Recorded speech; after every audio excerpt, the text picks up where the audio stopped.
What's up, everyone? It's Chicks in the Office with Rhea and Fran, giving you that Friday energy on a Wednesday. It is a Bachelor recap day. Unfortunately, we do not have Trent with us. No, he is not flying across the country, across the world to Vienna to pull luggage. Again, he's doing a golf thing. He has other priorities, but we are ready to talk about this week's episode, as well as the deleted scene that has now been released for the world to see of Trent pulling the luggage. What could have been? Yeah, I can't believe that I can't believe just the timing of this is the Bachelor Twitter account tweeted the video of Trent's luggage pull like a half hour ago, where he's not here. He's golfing. They're doing the foreplay. They're playing against Max Homa. So he is unavailable to talk to us about this moment, but I'm sure we will get thoughts from him next week. So let's jump right into it and just discuss this clip first before we talk about the episode. But first, nothing reminds me of my student loans more than The Bachelor, because I think to myself, if I just went on The Bachelor, I'd be able to pay it all off with the ads that I'd be able to do after. But anyways, right now, if you want to pay off your student loans faster, listen the freak up. With Earnest, it only takes 2 minutes to see what your new rate could be, and there's no credit impact. Right now, Earnest is offering our listeners a $100 cash bonus. You can refinance your student debt at earnest.com/chicks. It's not available in all states, so once again, you get a $100 cash bonus when you visit earnest.com/chicks to refinance your student loans. By refinancing, you can reduce your loan term, save money, or combine multiple loans into a simple monthly payment, what makes it easier for you. You don't have to stress every month. It just makes it easy for you to pay off your student loans in the best way possible. So visit earnest.com/chicks for more details. Not available in all states. Terms and conditions apply. Earnest student loan refinancing made by Earnest Operations LLC and MLS number 1204917. California financing law license number 6054788, 535 Mission Street, San Francisco, California 94105. Visit earnest.com/licenses for a full list of licenses. So like we all knew, Trent told us last week that his luggage pull, he was informed, was going to be cut, that he would still have an Easter egg moment, which he did. It was a major blink and you miss it moments compared to what they cut. It's just like there was no middle.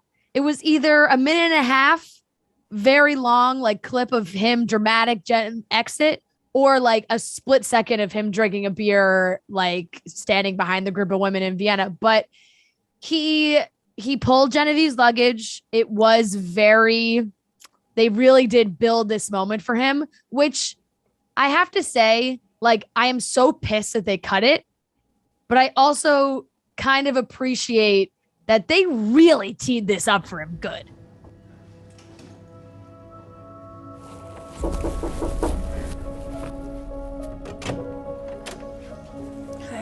Please help me with my bags. Yeah.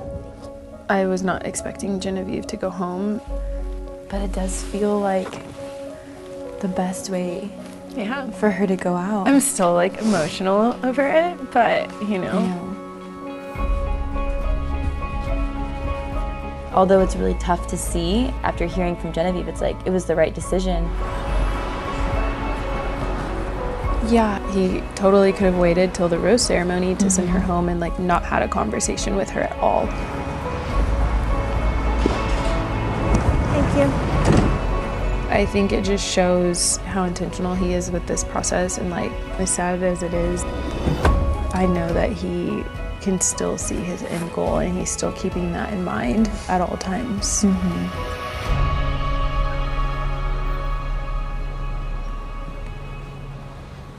Like they had him knocking on the door. They had Genevieve being like, "Can you take my bags?" It was a whole thing that I don't understand why they would go through that length of putting together that moment just to not put it in the episode. I think when people watch the deleted scene standing alone, they're like, yes, this comes across very comedic, comes across as a skit, a parody of some sort, right? But I think if they just played it in the episode, it would play. Like, I think it would just work out. I think it would be like, okay, Genevieve's going home. People don't take half this shit on the show seriously anyway. It's not like we're always like, oh my God, this is so sad. Like, we've laughed at Clayton saying he's broken on the teaser week after week now. Like, I think that this scene would have played perfectly. They could have cut like 50 seconds out of it and it still would have been a minute long. They didn't need the whole thing, but it could have been quick cuts of him opening up the door, her saying, "Can you help me with my luggage?" He takes it down the stairs, send her off on her way, wave goodbye. They definitely could have cut it down. I love that they released the extended version online so we could see the whole thing. But the fact that not even any of that was put in is just bullshit. I think it's ridiculous.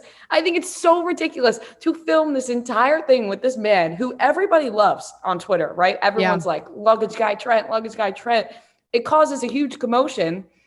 Even right now with this clip being tweeted out, everyone's like, oh my God, this clip is amazing. Yeah. They have to be kicking themselves being like, oh, we could have had the most viral clip of the night last night, and we just chose to put in a standalone shot of him, which was still probably the most viral clip of the night, with him just standing there drinking a beer. Yeah. But useless. He flew to Vienna.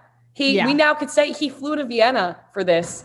And I stand with Trent. That's really all I could say. I think it's stupid. I think it's really stupid that they did that. There were some very funny tweets last night of people being like, wow, they're going to Vienna. I had no idea. It was never mentioned before. But yeah, no, I'm very confused why, yes, I do like that we got to see the full extended version of the luggage pull, but I guess the setup of it, the way it fit in the episode with Clayton putting her in the car and then her driving off, it would have been a whole extra moment of her leaving instead of just having the end of Genevieve be right at the end of they could have Clayton sending her home. We had long one-on-one dates, really long one-on-one dates that they could have cut down at least one. Serene's one-on-one date was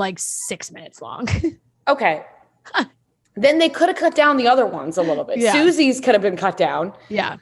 I mean, anything could have been cut down from this episode to fit there was that a 1 shit minute ton in that there. A bizarre, and I also think it did not help that a shit ton happened in this episode, just as far as we started with 8 girls and ended with 4. A lot happened, or I started with 9 girls, I think. Yeah, started with 9 girls. Yeah, when the episode started and ended with 4. So a lot did happen, but to not even just it could have been 10 seconds of him just walking down the hallway with her bags. That's it. It would have been perfect. But anyway, clearly that's, they didn't feel the same. We'll get Trent's thoughts on it next week, but it's a lot. It's a lot to fly to Vienna to not have that moment. It is. Not have that moment put in. They have to be thinking to themselves, or they're trying to convince themselves they made the right move. They're sitting in a room right now. They're like, guys, don't worry. It's going to be okay. We made the right move. It didn't fit. It didn't fit into the show. Meanwhile, on the inside, they're like, fuck. We should have just put that in.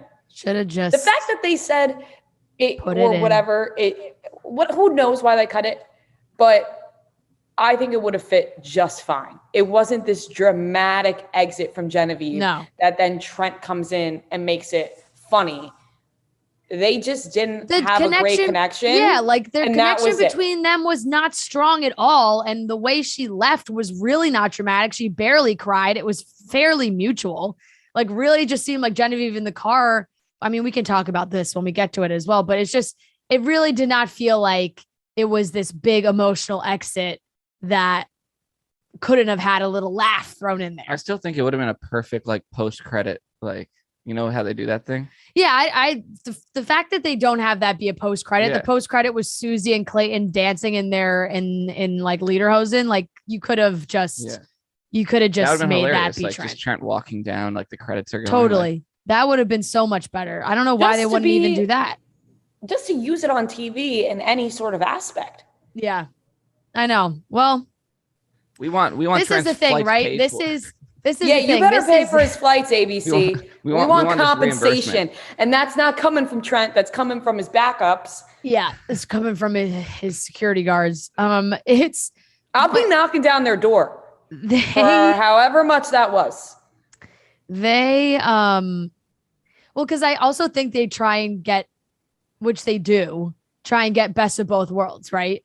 They get him there, they film it, they get the whole episode, And then they still can try and get like the digital moment by They could have had both. They could have putting had it it on on social. TV and also the digital moment. No, I know, but I'm saying maybe for some reason they didn't want to put Trent on TV. Well, that's stupid. I know. I think it's stupid. Doesn't make any sense. It doesn't. No, it really doesn't. It doesn't. So, justice for Trent. Maybe he'll get another shot. I don't know. Or should he give them another shot? We That's the joked question. about. Well, look, we sorry. have to be nice to him about it because we may have our feelings, but when it comes down to it, Trent loves being the luggage guy. I know, he really he does. seemed pretty like last week. He was like, it might be No, over. no, absolutely. But I'd be shocked if another opportunity came up that maybe it was more reasonable. He didn't have to go so far. You know, things are paid for or whatever. I'm sure he has like trust issues. Yeah, now. maybe he'll negotiate a little bit more now, but I don't know if the opportunity presented It's itself. like fool me once, shame on you. No, I know, but it's I tweeted out something that I don't know if Trent's gonna even like, but You just like just now. I tweeted out, someone find out how many viewers last night's episode of The Bachelor had, and let's make sure this clip gets more. That's good. Yeah, I mean, that's always bound to happen. It's already up to 115,000. I don't And I also, don't if they know. had tweeted this like last night during the show, it would have gone off more. Like not the day after, like middle of the day. Right. Towards like the end of the episode. Yeah, just anytime. Even if it was just social last night, like people are still watching. I don't know if the Bachelor ratings are like TV ratings don't make any sense anymore. See, Ivan just tweeted justice for Trent. Yeah. Like I don't know how to find out like It's all like, yeah. the numbers you are can't compare. weird and then you can't like compare because then it's like how many people watch it on how many people like record it or stream it. Because then that's like when you stream it on Hulu the next day, I feel like that's a massive number. It's all, All right. Let's get into the episode. Justice for Trent. We'll talk to him about it next week, see how he feels once he has some time to let it really settle in. So, okay. This episode did start off still in Croatia, technically, because it left off right after the Sarah situation. Sarah and Mara did have a moment. You know, Sarah came back from her one-on-one date with the Rose, and there was sass all around. Sass from all parties. Mara's given sass face. Sarah's given sass attitude. It just went back and forth. Like, obviously, Sarah had an attitude too, but Mara was just being so obnoxious. She was like, you need to like step back a little bit. There's a difference between having some humble confidence and being too confident, and you're just like stepping over the line. And it's like, you can't, like, Mara, maybe you need some more confidence. Yeah. And I think that Sarah was being annoying too. Like, I don't really like either of them, but I think you're telling the girl she has too much confidence when she's just trying to say that she's there for the right reasons. Yeah. It was a weird dynamic. I think that Mara was also in her head about being older than Sarah. Like, yeah, I think she was projecting that as well, which is probably her own insecurity. But then I think Sarah also just is like, you don't want to get engaged. So why don't we just cut the act and go home? I think Sarah's attitude, there was definitely confidence there, but I thought it was more telling. Like, clearly Mara was very annoyed by Sarah. Like, that's obvious. And it would be much easier to just like dismiss everything that Mara thought about her if it was just between the two of them. But when the rest of the girls all kind of agreed that Sarah was perhaps using some tactics to make the girls feel like, you know, less than, and that her relationship with Clayton was the strongest, like that I could kind of see and understand. And maybe she was. Look, the way Sarah finished that conversation with, and Clayton told me, you know, that this was, whoever did say it, it was a last ditch effort before they get sent home. So, you know, she tried to be like, fuck off. Like, Clayton told me, I have a relationship with Clayton where he told me you're going to go home, you know? So it it definitely went back and forth. And I did not like Sarah's comment about the Jersey Turnpike. She said, she told Mara to head back on a middle seat, drinking cheap wine back to the Jersey Turnpike. That's rude. That is rude. We love the Jersey Turnpike. Fucking love the Jersey Turnpike. We love the Jersey Turnpike, the road, and we also like to do the Jersey Turnpike at the club. You can't get to the Jersey Shore without taking a little ride on the Turnpike. You're right. And where would we be without the Jersey where Shore? Tracy Morgan got in his accident? All right, Noah. No, I'm just saying, is it? I think it is, right? I That's just believe what I think so. of Yes. when I hear that. It's a major highway. No, so no, no. yeah. Besides literally it's the New Jersey, it's I-95, the Turnpike. the Jersey Shore changed all of our lives. Yeah. Straight up. It has. The show. Come on, Sarah. Yeah. So I don't know. I do think that there was a little bit of, cockiness coming from Sarah. The delivery from Mara didn't work. Neither of them, it was not a shining moment really for either of them, where they did have that time, before the rose ceremony of, like you said, that confrontation of, honey, it's not talking down to Sarah, confidence versus cockiness. But Clayton had a lot of good moments. Serene, he did, he gave her a little jar of lights that represented little fireflies after Serene told him the story last week about her cousin passing away. And that was very sweet. Serene did say, I think I'm falling in love with him. And these relationships are really growing. And then yes, Mara, Sarah, the girls are eavesdropping. It's a whole big thing. And then they go to the rose ceremony where it is Mara and Eliza who get sent home. Eliza, I don't have too many thoughts. I hope we get to see Eliza on Paradise, because I feel like we didn't really get to know her at all this season. And she seems like a cool girl, but that's you didn't get any dates with her. Is Mike getting a snack or? Yeah, Francis, is Mike getting a snack or what? Yeah, he's I hear some. I hear some crinkling. Good. Yeah. Yeah. Running out of frame. But yeah, I bet you Mara will see again too. But Eliza, she maybe spoke 3 words the entire season. Yeah, I feel like there was a lot of people, honestly. And even in this episode, I was like, wait a second, we're down to 4 by the end of it. I was like, oh, this season has flown by. I feel like we've only gotten to know the 4 girls basically that are left at the end. Yeah. Eliza didn't even get a exit interview. There wasn't even a moment of her being my time's come to an end. She was just gone. And kind of crazy she made it that far. Exactly. So clearly there was some kind of connection there, and we just really didn't see any of it at all. So that's the end for Mara and for Eliza. So that left us with Susie, Serene, Gabby, Genevieve, Teddy, Sarah, and Rachel. And then the ladies are told that they are headed to Vienna, Austria. Shocking. Wow. Shocking. Wow. Vienna. Never before seen, never before heard by anyone on this podcast. Yes. We've never once mentioned Vienna on the show or Cutting Stems. All right. So let's start with Susie's date in that moment. But first, if you're looking for a healthier lifestyle, get yourself back into the rhythm of things, there's no better way than to start with some simple vitamins. Everybody could use vitamins in their life. That's why if you go on to takecareof.com, you can fill out the quiz to make sure you are taking the best vitamins for yourself, for your health. I think the quiz is kind of fun. It makes you take an inner look on yourself. What can I do better? What do I want to improve about my health, gut health, hair, skin, nails, whatever it may be? Care of is there for you to help you decide which vitamins are the best for you. And I think the best thing about Care of is that the vitamins come made for you in little packets, say your name on it, daily little packets.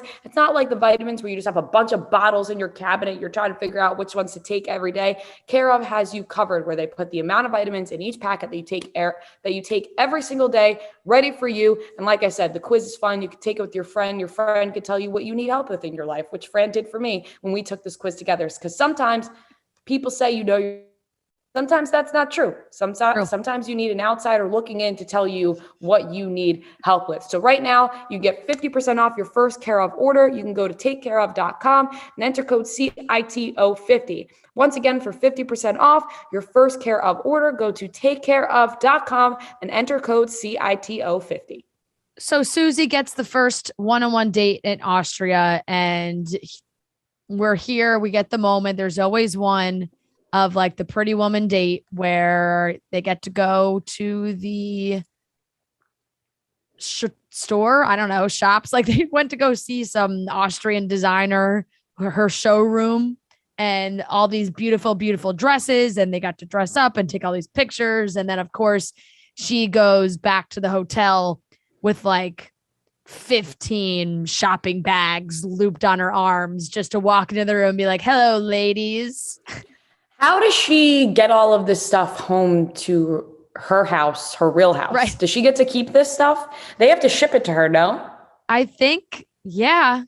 I mean, I do think they get to keep the stuff. Like, I think there is always one date where the woman actually does get to keep it. And it's interesting because we didn't really fully see all the shopping. So it was like some of those bags might have even been empty, like for dramatic effect. Right. Well, hey, Susie, walk in with all of these bags to make all of those girls jealous. And really, she just has like one bag of some pretty cool stuff. Now, she did have a pair of Louboutins. We did see that. Like she did have the red bottoms. She flashed to the group while they were all like, oh, they're freaking out. Everybody's so jealous. It is the best. I always do love it when the girls are as honest as possible in this situation. And it's not like they don't like put a smile on and they're like, oh, we're so happy for you. Like, congrats. Like Gabby was so straight faced. It was just like, I'm so jealous. It's like, you know what, Gabby, respect, because I would have felt the same way. You can't hide that. Right. You just have to be honest and say, yeah, I'm pretty jealous that you got red bottoms and I haven't even gotten a date yet. Like anybody would be in that scenario. Yeah, exactly. So the dress, she tries on this beautiful red dress and it's brought to the hotel room as she's in the other room. The guy carries it in. Everybody it's not wrapped or anything. So all the girls get to see how stunning the dress is. And I thought to myself, I know that they didn't know what exactly they were going to film with Trent. That job would have also been so perfect. Like if they were just looking for an Easter egg moment, they should have just had Trent be the guy who carried in the dress and dropped it off and then walked out. Right. At least he's carrying something. The problem I had about Trent's cameo was the fact that Trent doesn't even like to drink. Yeah. And so right. They Trent had this man really drink beer. This man, all he likes to do is pull luggage. He just loves luggage. Yeah. And yet they had him drinking a beer. That's not real Trent. That's fake Trent. That's not authentic Trent. And that's what hurt the most. Yeah. That's why I was like, that would have been even that would have been such a good little Easter egg moment if they couldn't do the luggage pull. But Susie looks fucking gorgeous. She looks so amazing. She's in this like so many people at once. I know. She gets into this old school car. She's sitting in the back seat. It was very, it felt like a Christmas Prince. Like it felt like a Netflix rom-com Christmas movie, like the red dress. Why out of all movies did you just pick the Christmas Prince? Because Vienna, it just has Vienna. It felt like she was going to meet her just like Austrian prince in the palace. And, but yes, you are right. Hannah Brown actually posted a funny, I was laughing on her Instagram story. She was watching with her boyfriend and she was like, dang, I wish I had that date, but I love that red dress. So and Susie looks great. So I'd probably look great in the red dress. It's that is true. Yeah. So kind of just laughing at how everybody jokes that they look the same. I saw a ton on Twitter of people posting pictures of Colton and Hannah Brown from Colton season next to Clayton and Susie being like, are we just living in a simulation? These are the same people. That I never even thought of that, to put those pictures next to each other. Yes. Yeah, that's freaky. It's the same. It's freaky. It's the same. Same but different fonts. Exactly. But not even different fonts. Exactly. It's the same font on different computers. Same font, different size. One's like size 11, one's size 12. They're very, very similar. So Clayton's waiting for her outside this beautiful palace. They go to dinner. She talks about how like the whole day was pretty overwhelming for her. She's never really had that. And, that was such an intense date with all the pampering and everything that she received. And Clayton just kind of continues to talk about how much he likes her and how wonderful she is. And without hesitation, gives her a rose, which confirms that she makes it to hometowns, which totally makes sense. And honestly, this feels like, I think Susie's a lock for top 2. I think so too. I think she might win. I think it's Susie and Rachel. Susie and Rachel, yeah. Battle of the Blondes. Yeah, I just think they're like, he's just gonna have a hard, like, which blonde does he like better? He just seems so into both of them. Right. But yeah, so she gets that first rose, locks it in, and then they go to another room, and I don't know who this, like, I don't know if I am saying this guy's name, Chris DeBerg. I had to Google right away because I was like, oh my God, is this really the guy? Because he starts to sing Lady in Red. And I'm like, okay, he sounds just like the guy who sings Lady in Red. Mm-hmm. Is this the guy who sings Lady in Red? It is. The Bachelor apparently flew out this man to Vienna to sing Lady in Red for Susie's date. And really does sing the whole song. And that just kind of blew my mind. Magical for Susie and Clayton. What a date for Susie.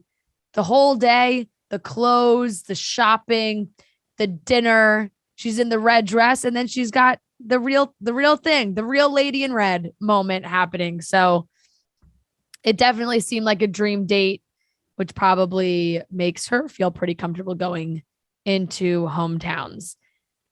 The final group date is Genevieve, Sarah, Teddy, Rachel, Gabby. So that means Serene is getting that other 1-on-1.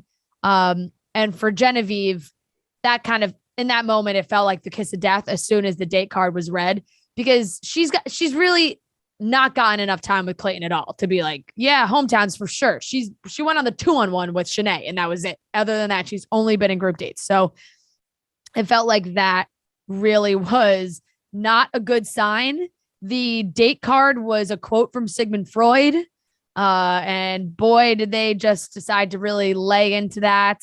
They had a psychoanalyst come on to the show, Dr. Catherine, and have these, intimate talks, which did get very serious. So let's get into those moments. But first, I would say I have a little bit of a shopping problem. I put myself in the shopaholic category. I love shopping. So one way to upgrade my wardrobe without breaking the bank is shopping at ThredUp. It's one of the largest online consignment and thrift stores. So you get one-of-a-kind finds like clothes from Zara, J. Crew, Free People. They have so much great stuff. I love browsing ThredUp. It can be sometimes a little overwhelming because they have so much stuff, which is great that they have all these filters. You can set your size, brands you love, what kind of clothes you're looking for. They have all these filters to make shopping so easy. ThredUp is one of the largest online thrift stores where you can save up to 90% off estimated retail. You get these insane deals of thrifting with the convenience of online shopping. With over 2 million new items to shop and thousands of new arrivals daily, it's the best place to shop for your wallet and the planet. What's great also is if there is stuff that you have in your closet that you are ready to part with, that you think you want to resell, ThredUp is so great. That I sell my stuff on ThredUp all the time. I just packed up a box last week, actually, with, clothes I'm not wearing right now, but they're in great condition. And I know that someone else would love. So ThredUp is a perfect place. It's so easy. You pack up the box, slap on the return label, and send it on its way. They also have an easy return policy, so they make thrifting worry-free.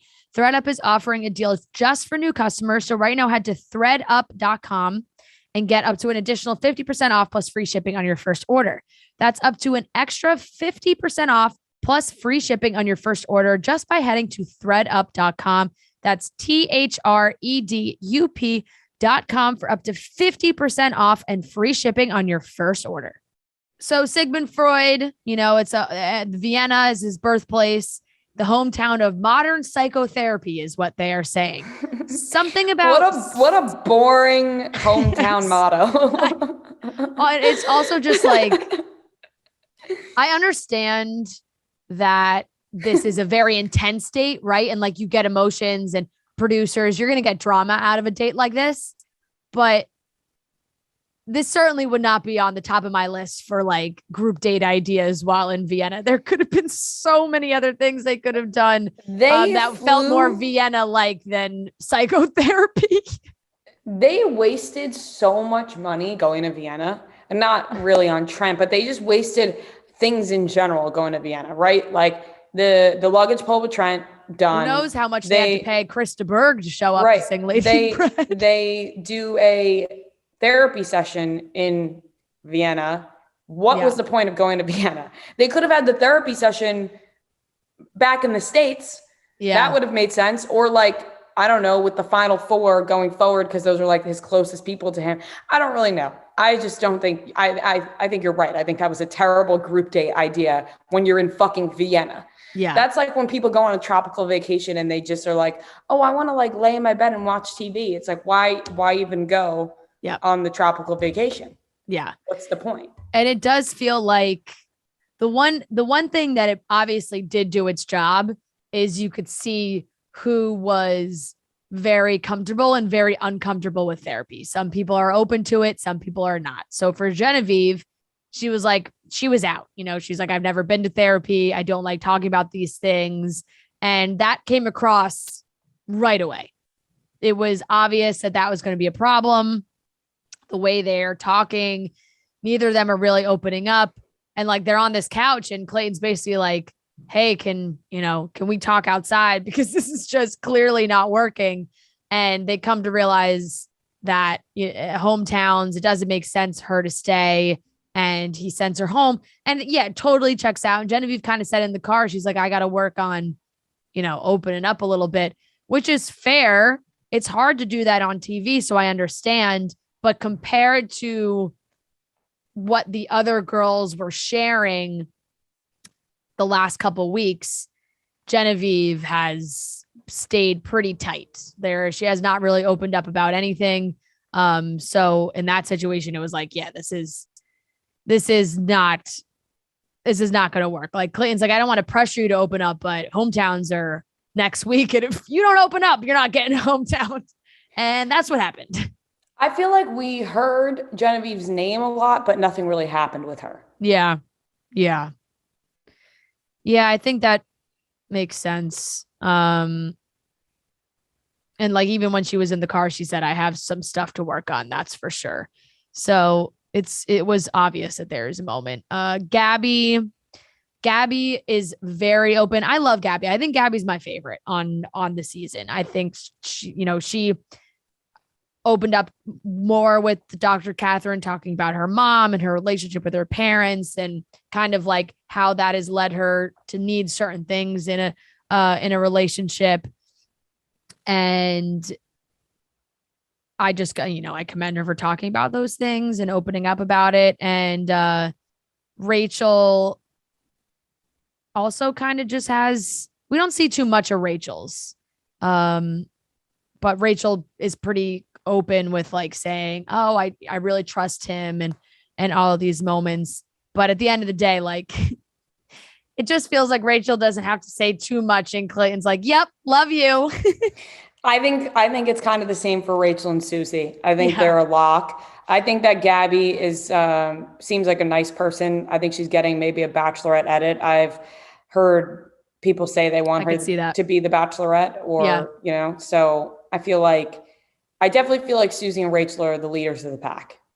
Yeah. Yeah. And so Then it goes into Sarah. And this is when things started to take a turn for Sarah, right? She's like, I love therapy. I love talking about my problems. She was so excited. Like, this is just like, she went in being like, I'm going to fucking crush this therapy session.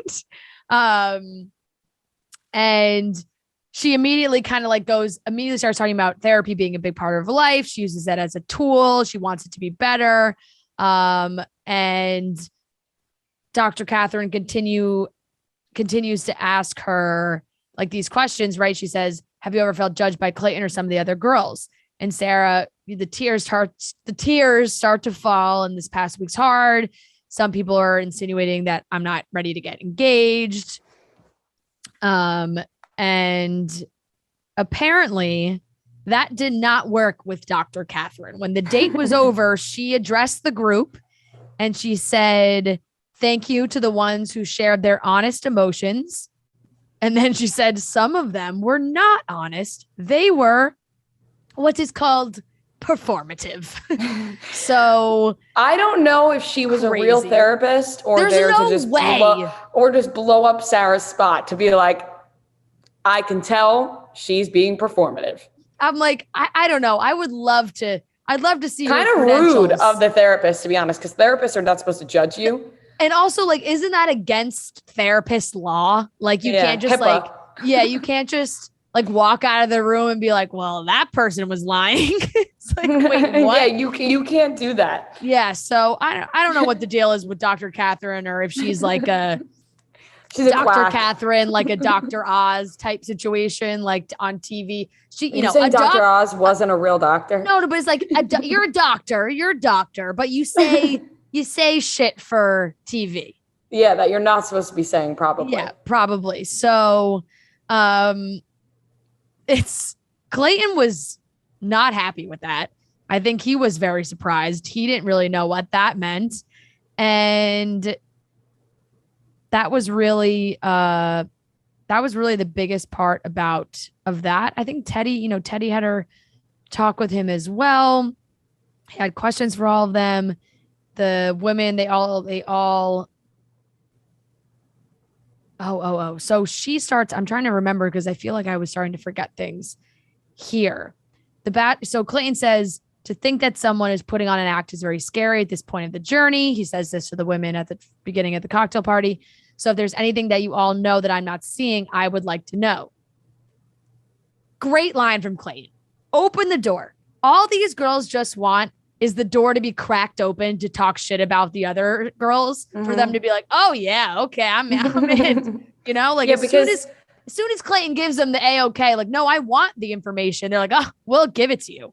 Right, because some of them don't want to just openly go to him. And I think that's the right approach. Like the snitching aspect is not always great. But if he asks, it's like, all right, well, I guess this is the open door now to talk about it. And it seemed like a lot of people felt the same way about Sarah. For sure. And once again, Rachel, I think he believes Rachel. He likes Rachel. So Rachel tells him about how when Sarah came home from her first one-on-one date, that she maybe was sharing too many details. Like she was oversharing to like really make it look like their connection was super strong. Rachel said that Sarah told her and Teddy all the details of the whole day, and just like saying we have this connection and that you guys were crying together. And then Rachel said, me and Teddy were like, I don't know how we're ever going to get there with him. So Sarah was basically going in on this date, talking about how amazing their connection was, placing little bits of doubt in the rest of the women. And so Clayton was like, she said I cried. So he got upset about that. He was like, there's no truth to that. Now Rachel is getting very emotional, talking about how Sarah's manipulating the other women. Gabby also kind of doubles down on that as well, that this has been something that's been going on for weeks and no one's really brought it up, obviously, except Mara. Teddy kind of says the same thing. And so Clayton calls Sarah in for this conversation where, like clockwork, she bursts into tears. Like, and then it's like, not even a burst into tears. It's like the emotion. And then Clayton was like, I don't believe you. You're fake crying right now. She was like, that was my favorite line of the episode. She was like, I have no tears left to cry. I was like, okay, really? Yeah, every time she cries, and obviously you can't help that. You can't help her crying. But every time she cries, it just makes her seem guilty of things. It's like she's cracking too quickly. And obviously it didn't really work out for her. Yeah, it was just like a little bit too much of wah, poor me kind of vibes. You know, she's like, I do so much for the other girls. I listen to them when they're sad, when they're happy, but when it's me, like I can't feel anything. And at the end of the day, Clayton was like, I just don't believe you. Like you're telling me these things and I do not believe you.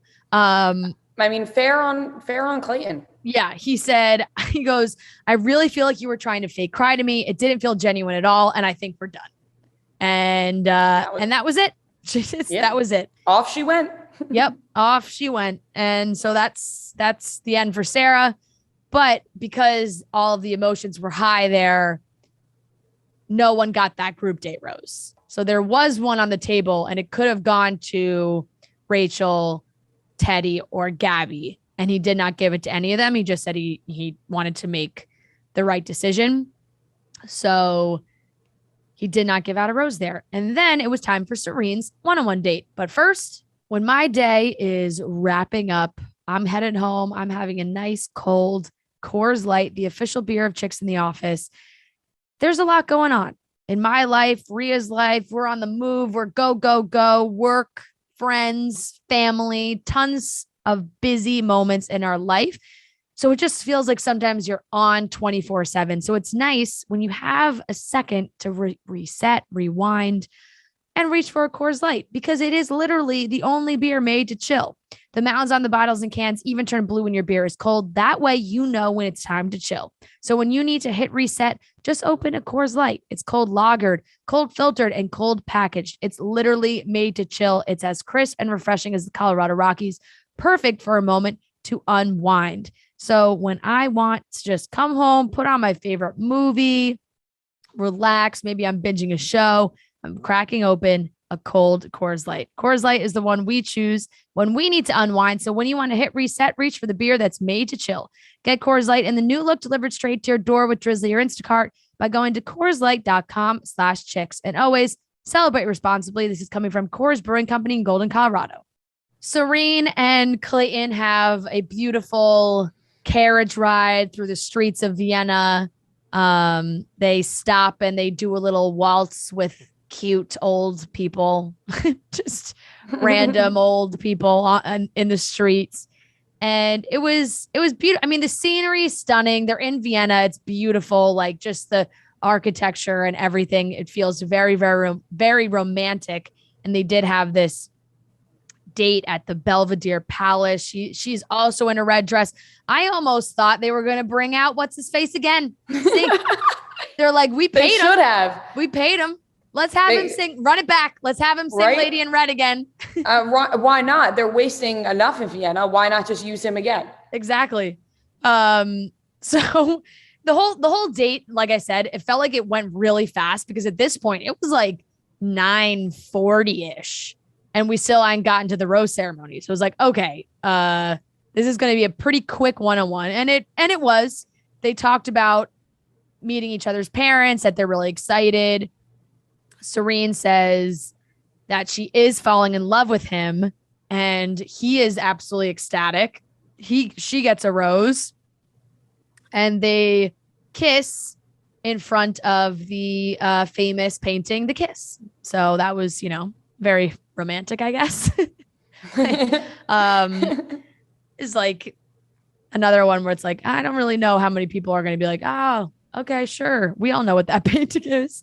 But then it's time for the final rose ceremony. This whole last bit did feel a little rushed.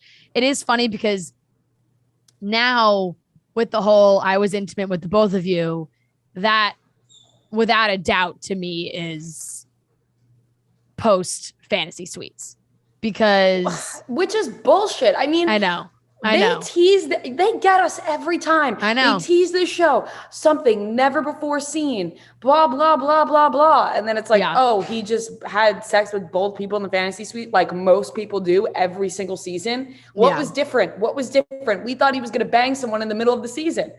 I know. I put my money on that happening fantasy suites. If it happens during the hometowns, Clayton, you dog, if you're making that happen while you're in all these various locations. But yeah, I'm thinking it's fantasy suites and that's going to be a whole big moment. But it was just because as soon as they walked in, you could tell, one, from the dresses the girls were wearing, and two, like just the setting of where the roses were and where they were. So it's like, okay, so obviously this isn't it. And Susie, Serene, Rachel, and Gabby all got roses. So Teddy was sent home, which was surprising, but not surprising, because she did get the first impression rose. They did have a connection, but it does just feel really clear who Clayton really likes. Like he just is not quite that good at hiding that. So it does feel like those 4 girls make the most sense right now. And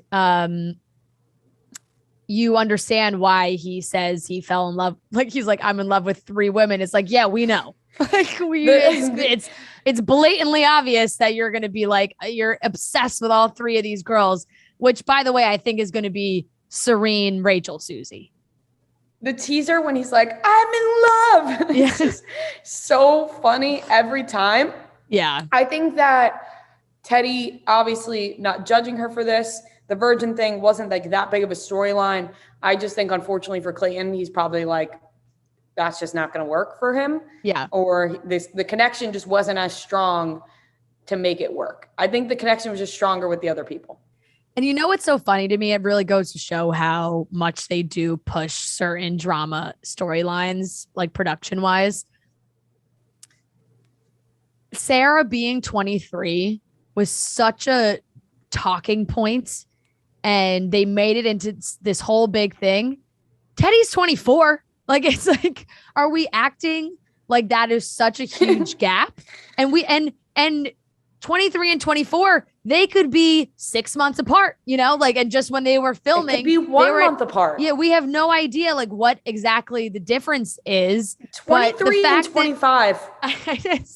It's to make the huge argument about 23 when Teddy, the first impression rose winner, is 24. It's just like, clearly sometimes they just pick on things that they know are going to be drama for no reason. And having that between Sarah and Mara obviously makes sense. But now we're going into hometowns with these 4 women. It's the preview. Certainly looks emotional. We're going to have some good dad combos. And I'm excited to see Clayton's parents, because there is one good clip of Clayton's dad, it seems like, towards the end being like, son, you screwed the pooch.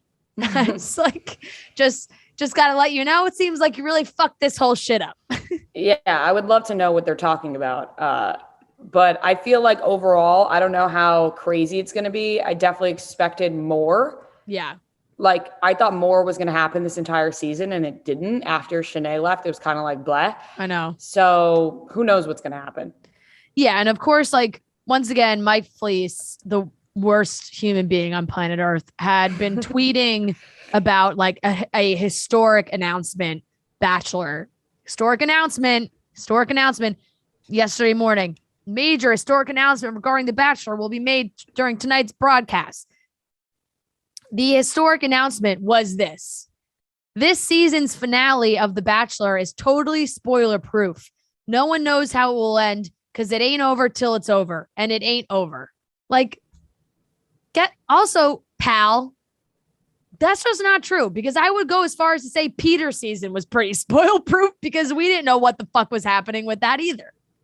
Right. And also, you're basically spoiling it by saying that the ending is not the end. Yeah. So this guy, he always does shit like that.